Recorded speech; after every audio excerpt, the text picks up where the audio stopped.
የኒኩሌር ቦምብ ኢራን ያዘች። አሜሪካ በህብረቱ ተካደች። በመካከለኛው ምስራቅ ሰማይ ስር የሚታየው የጦርነት ደመና ከምንጊዜውም በላይ እየቆጠረ መጥቶ ቀጠናውን ወደማይታወቅ አዘቅት ውስጥ የከተተው ይገኛል። በአሜሪካና በኢራን መካከል ያለው ፉክክር ከዲፕሎማሲያዊ ንግግሮች አልፎ የቃላት ጦርነትን ወደ ለይለት ግጭት ሊያመራ ከጫፍ ያለ ይመስላል። ፕሬዝዳንት ዶናልድ ትራምፕ የኢራንን መንፈስ ለመስበር ባላቸው ጽኑ እምነት በ3 ቀን ውስጥ ኢራን እጇን ትሰጣለች የሚል ድፍረት የተሞላበት ንግግር በማድረግ የዓለምን መገናኛ ብዙሃን ትኩረት ስቧል። ሆኖም ግን የትራምፕ ትንቢት በበርሊን በኩል ሌላ ምላሽ ገጥሞታል።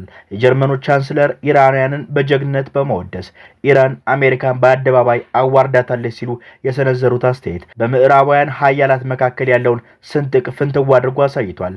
ይህ ሳይበቃ የአውሮፓ ህብረት ኢራን ላይ የተጣሉ ማናቸው ማዕቀቦችን ለማንሳት በፍጥነት እንደሚሰራ በዛሬው ዕለት አስታውቋል። ይህም አሜሪካዋን ብቻዋን የቀረች ግንጥል ደሴት አድርጓታል። በዚህ በውጥረት በናወዘ ድባብ ውስጥ ዋሽንግተን በእጅጉ ያስደነገጠ አዲስ ሌላ መረጃ አየሩን ሞልቶታል። ይህም ቴሄራን ከሰሜን ኮሪያ ጋር በፈጠረችው ሚስጥራዊ ወዳጅነት አነስተኛ መጠን ያላቸውን የኒኩሌር አረሮች ማግኘቷን የሚጠቁሙ የደህንነት መረጃዎችን መውጣታቸው ነው። የዜና በዋይት ሃውስ ኮሪደሮች ውስጥ ከፍተኛ ድንጋጤ የፈጠረ ሲሆን ለዓመታት ሲካሄድ የነበረውን ማዕቀብ የኢራንን ወታደራዊ ግስጋሴ ሊገታው አለመቻሉ ማሳያ ሆኖ ተቀምጧል። አሜሪካ በዚህ የኒኩሌር ስጋት እየተናወጠች ባለችበት ወቅት በሌላ በኩል ደግሞ የጦር መሳሪያ ክምችቷ እየተመናመነ መምጣቱን፣ የተተኳሽ ጥይቶች እጥረት ማጋጠሙን፣ ወታደራዊ የበላይነቷን ጥያቄ ውስጥ ጥሎታል። ይህ የወታደራዊ አቅም መዳከም ደግሞ በታሪክ የአሜሪካ የቅርብ ወዳጅ የነበሩትን የአረብ ሀገራት ስነልቦና በእጅጉ ቀይሮታል። ቀደም ሲል ጥንካሬን ፍለጋ ወደ ዋሽንግተን ያቀኑ የነበሩት እነዚሁ ሀገራት አሁን ላይ አሜሪካ ዋስትና መሆን አቅቷታል በሚል እምነት ፊታቸውን ወደ ሌሎች አማራጮች ሀያላን ሀገራት እያዞሩ ይገኛሉ። የቀጠናው ፖለቲካ መልክዓ ምድር እየተቀየረ የአረብ መንግስታትም ከምስራቁ ዓለም በተለይም ከቻይናና ከሩሲያ ጋር አዳዲስ ወታደራዊና ኢኮኖሚያዊ ትብብሮችን ለመመስረት መጣደፋቸው የአሜሪካን ተሰሚነት ክፉኛ እየሸረሸረው ነው።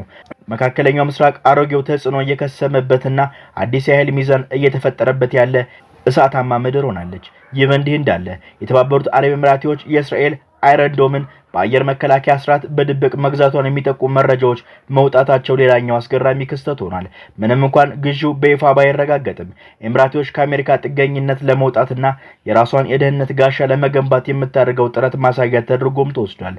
በመካከለኛው ምስራቅ የሚታየው ይህ ታላቅ መፈናቀል አሜሪካ ለዘመናት የነበራትን የበላይነት አጣ አዳዲስ ኃይሎችና ያልተጠበቁ ወታደራዊ ጥምረቶች የሚነግሱበት አዲስ የታሪክ ምዕራፍ እየተገነባ ይገኛል። በመካከለኛ ምስራቅ ለዘመናት የቆየውን የኃይል ሚዛን ከፍተኛ የሚነቀንቅና ዋሽንግተንን ከእንቅልፍ የሚቀሰቀስ አዲስ ወታደራዊ ድንጋጤ ተከስቷል።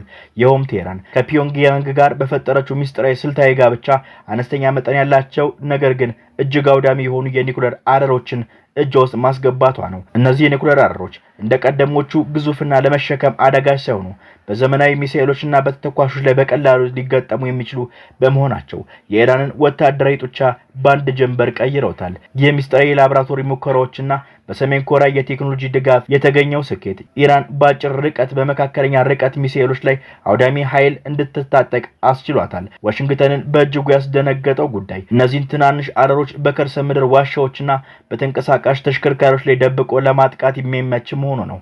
ይህም የአሜሪካ የተራራቁ የራዳርና የክትትል ስርዓቶች በጨለማ ውስጥ እንዲቀሩ አድርጓቸዋል። ቴሄራን ይህንን የኒኩሌር ካርድ መምዘዟ በ3 ቀን ውስጥ እጅ ትሰጣለች ተብሎ ይነገርላት የነበረውን ትንቢት እሳታማ ምላሽ አድርጎታል። ይህ ቴክኖሎጂ ኢራንን ከመከላከያ ቀጠና አውጥቶ ወደ ቀጥተኛ ስጋትነት የቀየረ ሲሆን የቀጠናው ሀገራትም አሜሪካ ልትሰጣቸው የምትችላቸውን የደህንነት ዋስትና መመናመኑን በተረዱበት በዚህ ወቅት ኢራን አዲስ የኒኩሌር ጡንቻ የዲፕሎማሲ ጠረጴዛ ሰባብሮታል። አሁን ላይ ዋሽንግተን የምትገኘው በወታደራዊ የበላይነት ሳይሆን ከቁጥጥር ውጭ በወጣው የኒኩሌር ስጋትና በተመናመነው የራሷ ወታደራዊ ክምችት መካከል ባለ ግራ መጋባት አዘቅት ውስጥ ነው። የአረብ ሀገራት ለአስርተ ዓመታት በታማኝነት ወደ አፈጠጡበት የዋሽንግተን የዲፕሎማሲ አድማስ ጀንበራቸው በማዞር አዲስ የኃይል አማራጭ ፍለጋ ወደ ምስራቅ ዓለም አይኖቻቸውም በምሬት እያማተሩ ይገኛሉ።